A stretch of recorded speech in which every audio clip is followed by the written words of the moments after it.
Thank you, sir, for your time. Of course. Thank you for having me. Yeah, my pleasure. Welcome to the Kipling Luke Sanders Manifesting Enlightenment and Soar show with Kipling Sanders here. Basically, Mayor, Commissioner, thank you for your time and great service and due diligence and dedication to the City of Sarasota and beyond. And congratulations on your position. Thank you so very much. I'm humbled. I really appreciate it. Thank you. Good.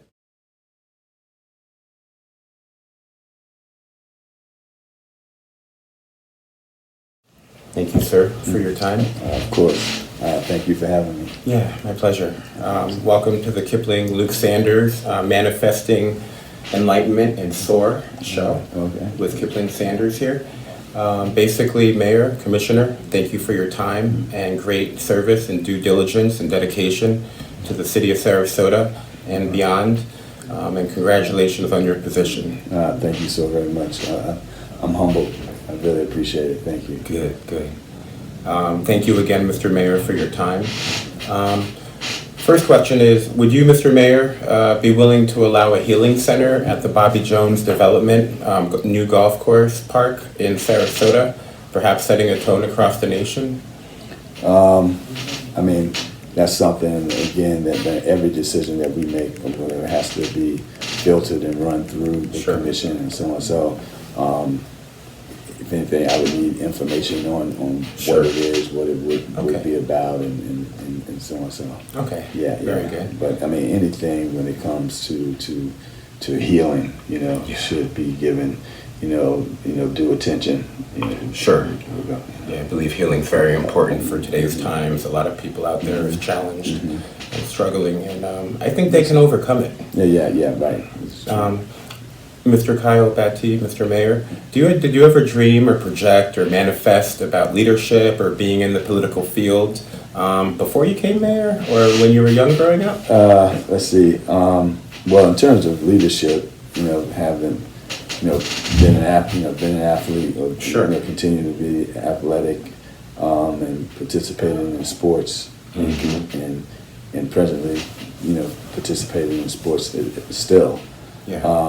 Leadership comes with it.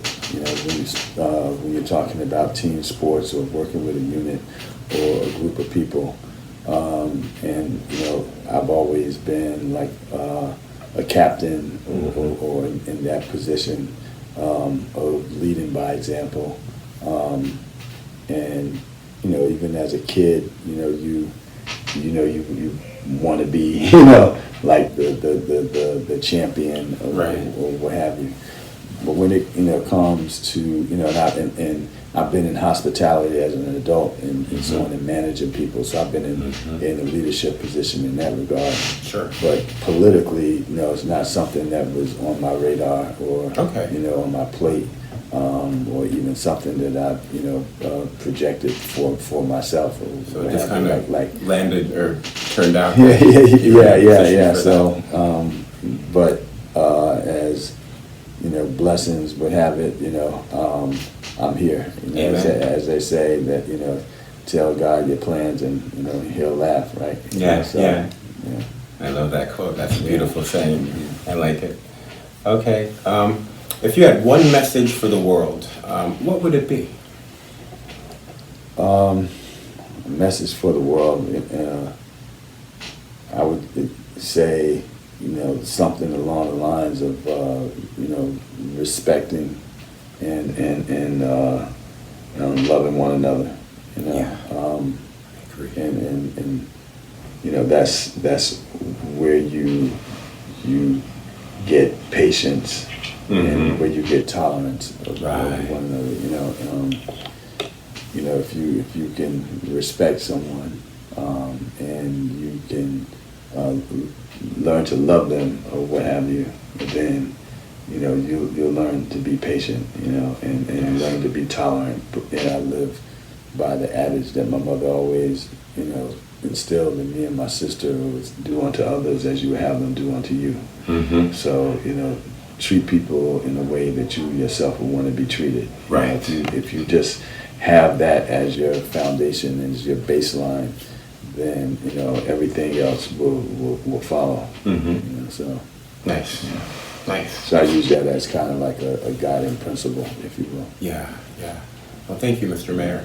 How do you feel about global warming? It's real.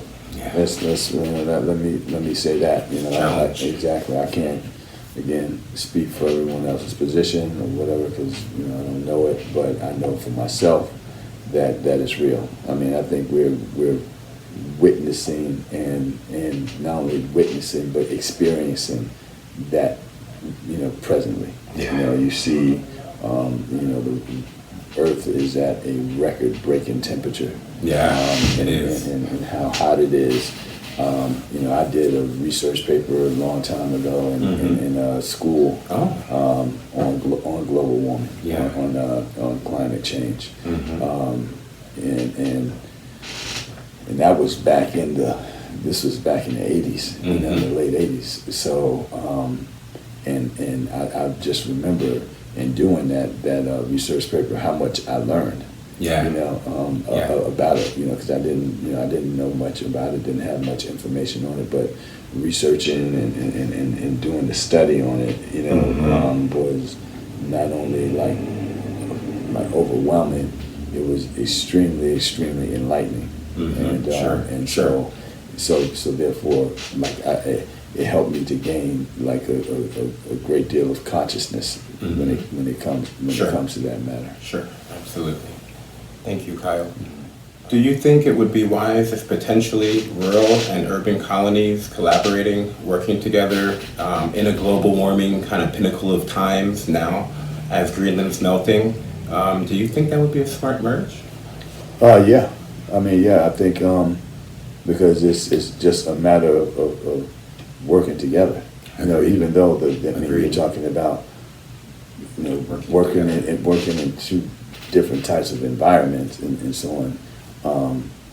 If you have the same goal in mind, and that is to protect the environment, to protect the earth, which in turn protecting yourselves, whatever, then I don't see where that can be a lose situation or a losing proposition. I think the urban space and the rural space, should work hand in hand and work together. Sure. I agree. And for the good. So. Well, I see. The more, the merrier. Yeah, exactly. All hands on deck right now. Yeah. As united we stand, working as one, we are stronger. How do you feel about the creative arts blooming and blossoming here locally in Sarasota, where we were planted? Yeah. I mean, the arts and culture, here in Sarasota, as we all know, is thriving, and we want to do everything in our power, particularly in my position, to see that not only that it's preserved, but that it continues to grow and to blossom, as you said, and expand. To have imagination and creativity, in any environment, to me is essential to its growth. Yes, sir. And that's what I mean. Talking about the earth in itself, I mean, nature in itself is art. And nature is it is constantly and ever changing. It's ever evolving. And as I always say, as the saying goes, there's one constant in life, is change. And because nature is, like I said, is art in my opinion, art in itself is always changing. So you have to embrace that and whatnot, particularly in a community like Sarasota, because it's a part of who we are. It's a part of our identity. It's part of it's part of the threads that make the fabric of the city. And totally. Exactly. So to be able to be creative and to have imagination and to see art continue to change and evolve as it does. And I think it's an imperative for us as a city as we continue to evolve. Thank you, Mr. Mayor. My mom, it's not about me, but real quick, my mom, she was an actress and she did some stuff on Broadway in Jesus Christ Superstar a long time ago. She played backup Mary Magdalene, and she had a rock and roll band back in the city a long time ago in the 1960s. Now, real quick, I understand you had some acting experience, right? Yeah, well, I had it before I had even, tripped the light fantastic into this foray of politics, as I like to say. I had a show on ABC7, which was, my namesake, Fly with Kyle Scott, and it was a destination men's lifestyle show that centered around food, fashion, fitness, emerging music and art. Phenomenal. Yeah, so I likened it to, like, say, GQ, Esquire, and Men's Health. Wow. Like in a televised platform. Yeah. So yeah, I used to do modeling and been in commercials and television and so on, back in the day. But so I've had my level of experience, with it. Congratulations on your successes. Thank you very much. I really appreciate it. Thank you. I'm actually writing a short film right now, and a short film, hopefully it'll be submitted in the 24 Film Festival. Okay. I'm looking for casts as well. Okay. All right. Yeah, excellent. I have a screenplay that's being shopped around in Great. in LA right now. Wonderful. So we'll see how that goes. Creative projects. Yeah, right. That's so fun stuff. You got to stay creative, man. And, Yes. Yes, absolutely. How do you view or want to address United We Stand, unity, freedom across the city of Sarasota, or as a nation, to the nation? Hopefully we can get to a point of unity, Yeah. and stand united at this juncture and where we are, and not only here in the United States, but globally, the world, man. Everything's so disjointed. Sure. The one thing that I can say and be proud of in the position that I'm in, and the space that I'm in, and the place that I'm in, Sarasota, is I think we're in a great place. First of all, we live in Wonderful. In a paradise, in an oasis. Yes. And I think for the most part, those that are here, people that are born and raised here, that come here to visit, those that moved here and so on, appreciate that. Sure. And feel blessed to have that, because you can look on television, look different places, and listen. We can be in far worse places. Right. Right. I mean, I can come out of my house and go to the beach, which is just like that. I want to get to an urban environment, like go downtown or whatever, just like that. Yeah. I want to go to a rural area, as we were speaking of before. I can go out east, just like Sure. that. And because we have that makeup right here in this city, I think it gives you a certain level of freedom. Sure. And liberty that you should be appreciative of. Amen. And as you said, we should be united, and have a united front, and operate from a place of respect and love and patience and tolerance. So, I agree 1,000%.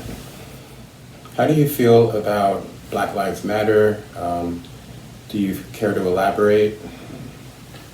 Real quick, I think Black Lives Matter. I also think that all lives matter. Exactly. All lives matter. Let's first get that out there. Yeah. First, all lives matter. Sure, absolutely. And I want to say that. And when it comes to Black Lives Matter, just like your point, all lives matter. It does matter. Now, I'm not a person that's like big on, because I think a lot of times we get caught up in the semantics of things and caught up in labels. Sure. Or whatever. Yeah. And and Black Lives Matter, just like anything else, Yeah. can be reduced to that. Sure. When that's like a catchphrase or Sure. or whatever, and be commercialized and so on and so forth. Mm-hmm.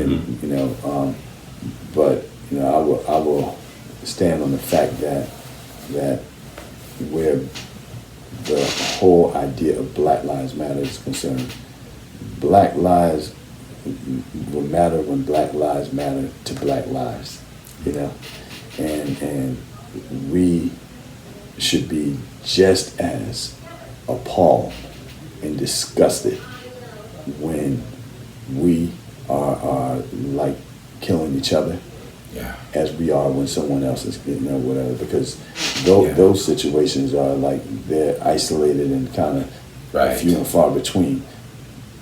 Now, don't get me wrong, it's of course damn right it's important and it's something that should be addressed and be taken care of or whatever.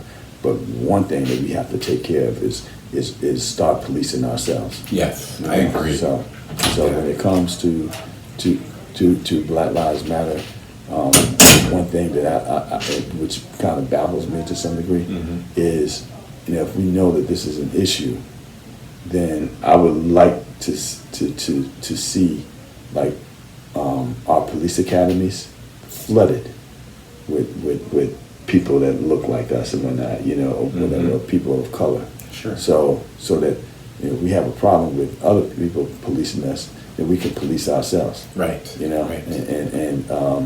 And that's something that starts in our communities and whatnot, and